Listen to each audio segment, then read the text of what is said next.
You are getting ready to listen to the voice of Dr. Rhadi Ferguson, 2004 Olympian, four-time national judo champion, Brazilian jiu-jitsu black belt, author, speaker, and coach.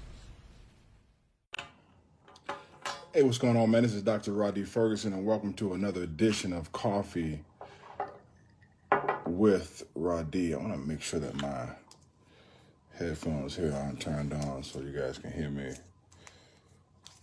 well.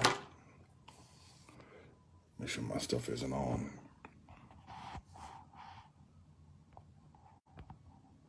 All right. So there was the Olympic trials is over, and what we've seen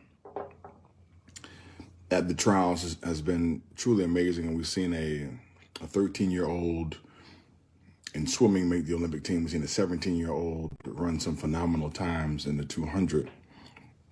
And I think a lot of individuals who haven't studied how to acquire expertise have some belief in their head that a child or a person has to be passionate about a thing that they want to chase, and you can have as much passion as you'd like.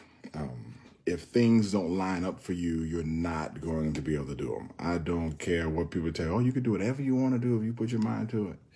You can do whatever you want to do if you put your mind to it, and some of the things line up for you. Now, first and foremost, if you choose not to sound like the idiot around the dinner table who's just spewing off their opinion about things, and you want to read the books on how to acquire expertise, you can check out Anders K. Erickson. He has a book on the acquisition of expertise. He has several books on it and several theories on it. Yeah, you can read Bounce by Matt Said, Talent is Overrated, by Jeff Colvin, The Talent Code by Daniel Coyle, Outliers by Malcolm Gladwell, and several other books on the acquisition of expertise. Let me tell you how things normally go, and this is what a lot of individuals don't know. More often than not, the parents choose at birth what the child is going to be focusing on.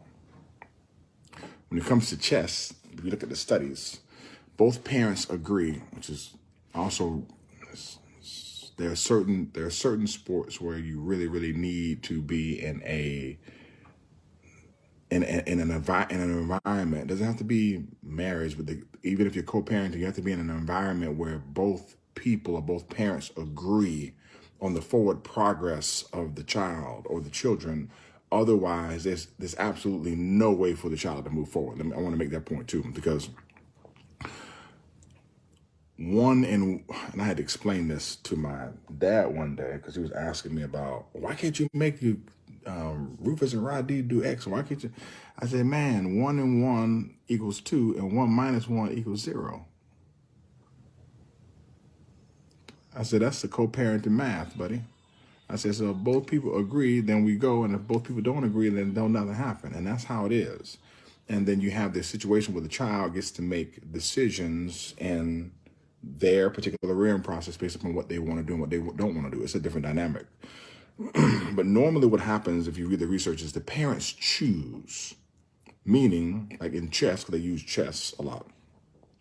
Both parents choose that our child is going to be an excellent chess master, and they train them in chess early. Hours and hours of chess. They play chess. The children watch the kids play chess, and they play, and they get good at chess. Early, a parent chooses to put their kids in tennis. They train their kids in tennis. They train them, they expose them to tennis. They travel and they play tennis, and then they move forward and they do tennis professionally.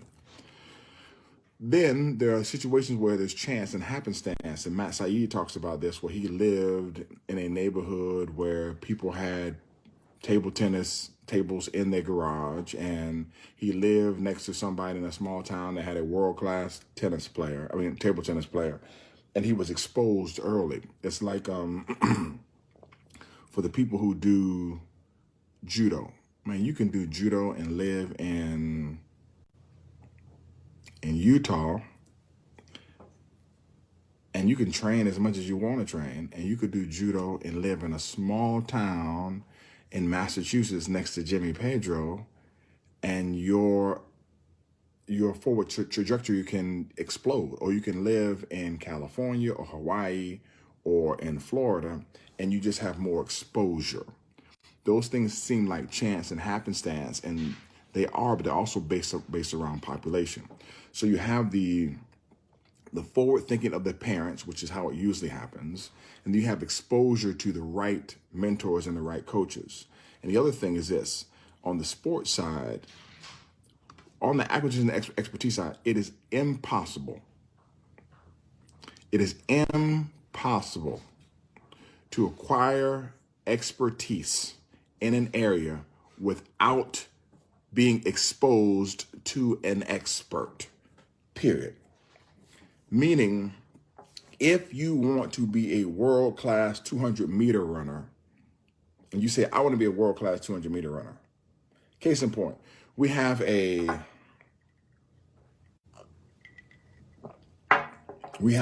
track club here in South Florida. The person running the track club had some world-class times. Now, times weren't the best in the world, but if you're in college and you're running a 46, 45, 400 meter, those are world-class times. The children who are in that summer track club are exposed to somebody who ran track at a high level, ran track at a Division I level in college. Now, if those children want to go to the Olympics, then they're going to have to get themselves exposed to Olympians and world-class people. Now, here's what happens. If you're in the environment and you excel over a period of time, you're going to be exposed to those people. So you go to a judo tournament, you run into, in the United States, you run into Nick Del Popolo, you run into myself, Rhadi Ferguson, and the kid takes pictures, parents talk to you, say, hey, do you have any camps going on? Can we bring you in for a seminar? And then your kids get these touches and this exposure from the experts in the field, and then they're around them more and more, and then they have an opportunity to move forward. Because if you don't have those touches and those conversations, man, you don't understand what is necessary to get to that level. I was having a conversation with someone the other day about Naomi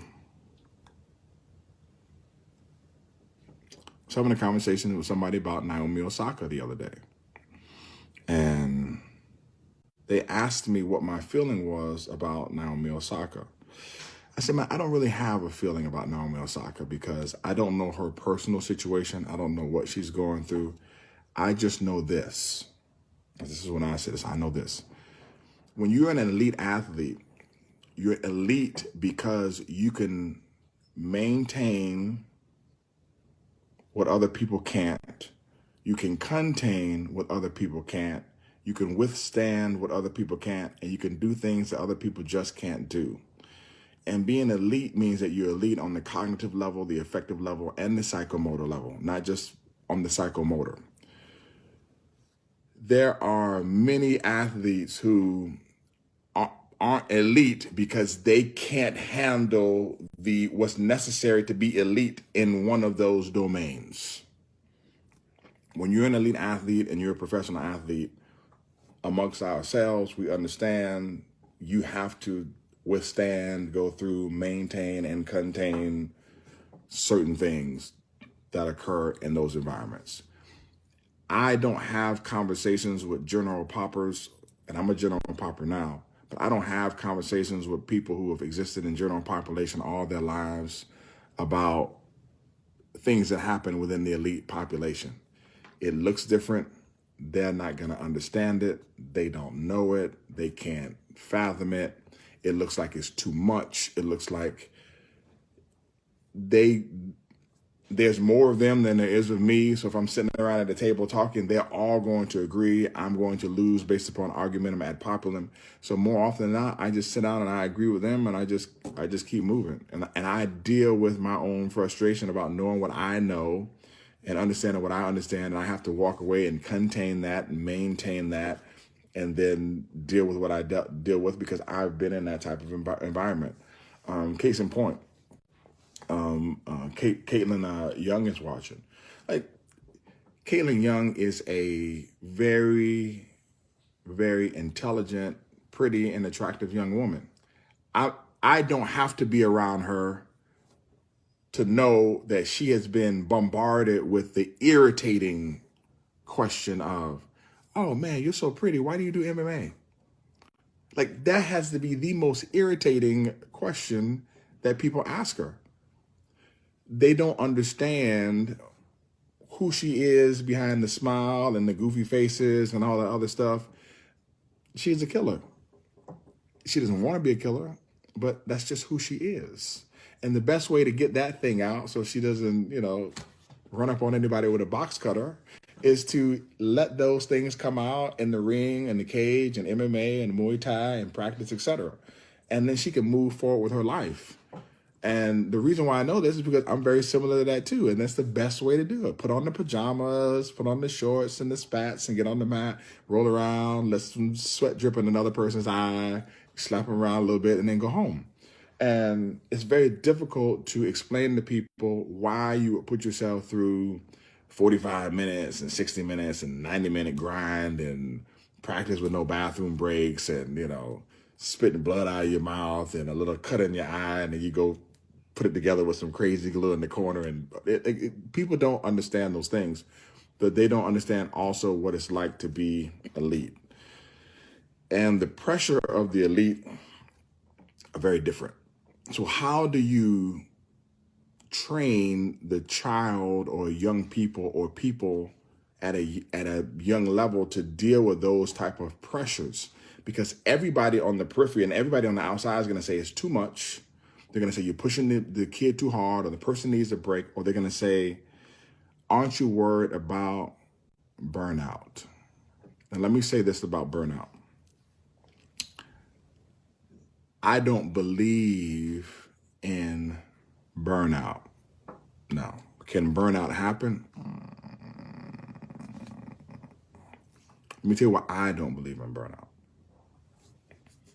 If you get burnt out, you're not the one. I was training. I was training. I was doing good, but then I just got burnt out. No, you didn't get burnt out. As you move through the ladder, it's not an economic ladder, it's an athletic ladder, which has some socioeconomic parts to it. But as you move through the athletic ladder, it gets less and less at the top. No, you didn't burn out. You fell out, bro, because everybody's not supposed to be at the top. I got burnt out. No, you didn't get burnt out. You didn't belong up there with those people. Because the people who belong up there, they didn't get burnt out.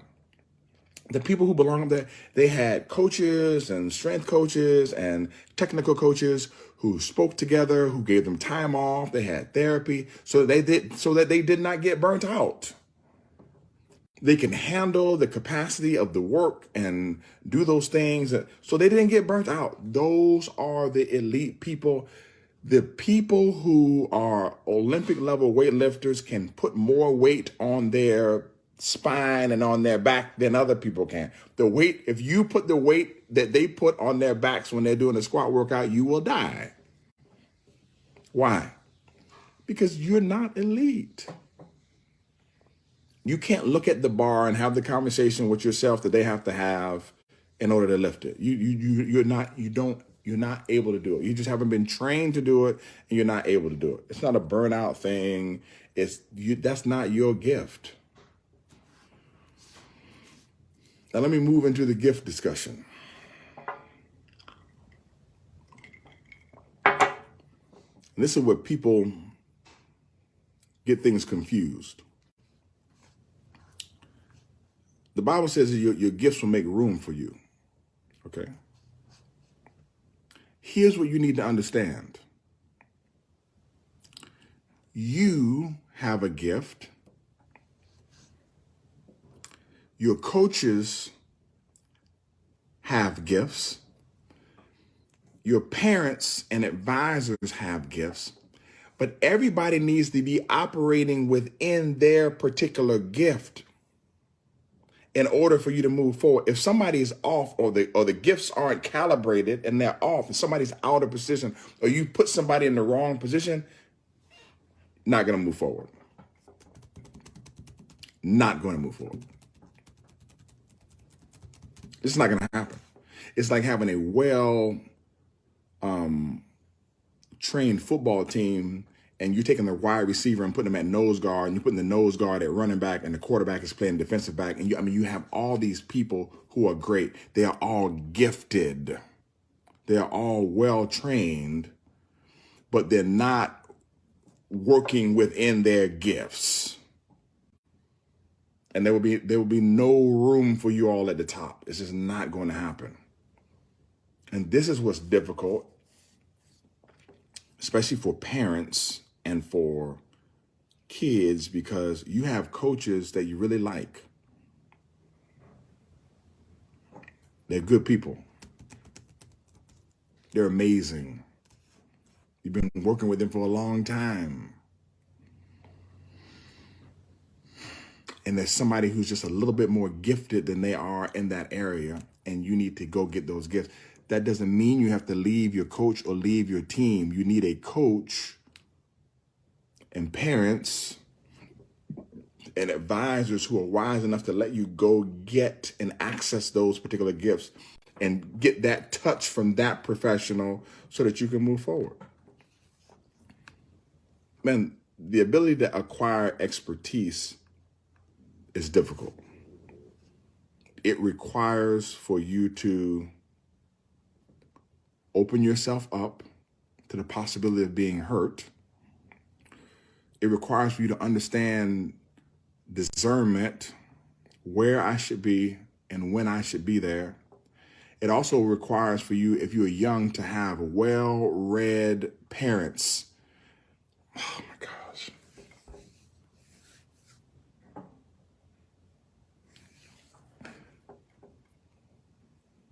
The most difficult people to deal with are mothers in the coaching process. And the reason being is because a mom is a professional mom.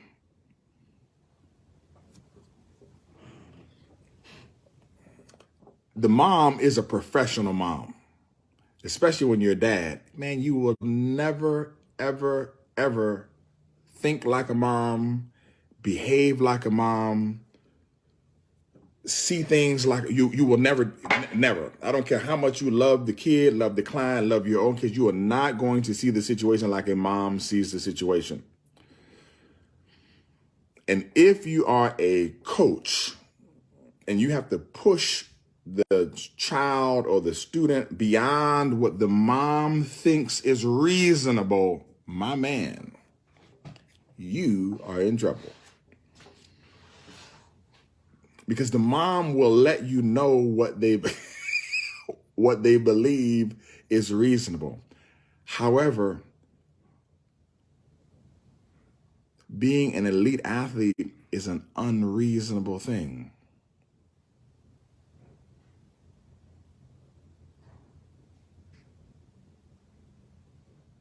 And what I've heard parents say and what mom says, I don't want that for my kid. I just want my kid to be, watch out for it, here it comes.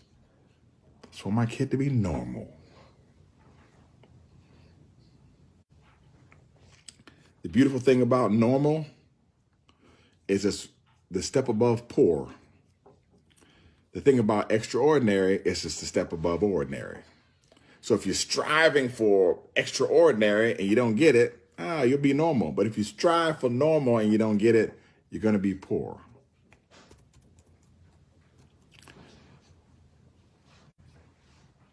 And sometimes parents, and especially moms, they operate outside of their gift. The gift is to be a mom and to protect and to provide. They start coaching and then they're out of position. When it comes to the acquisition of expertise or being really good or being great or extraordinary at a thing, here's what I can tell you as I close. Having the right people around you, giving you the right words at the right time, and having the right resources are more important than anything. The right people around you, giving you the right words at the right time are more important than anything. Right people, right words at the right time. And all those things you cannot do if you do not have a high level of spiritual and emotional discernment to find out who should be where.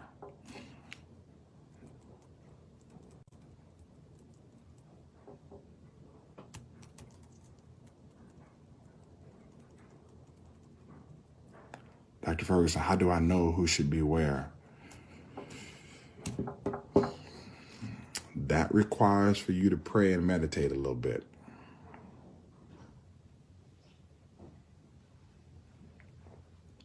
It requires for you to pray and meditate. Because some people are going to get this and some people aren't, and I'm going to close with this. Your whole life can be changed based upon where you pitch your tent. Jesus. Y'all have a super fantastic day. Remember, I love you, but God loves you best. Enjoy your coffee this morning. Your whole life can be changed depending on where you pitch your tent.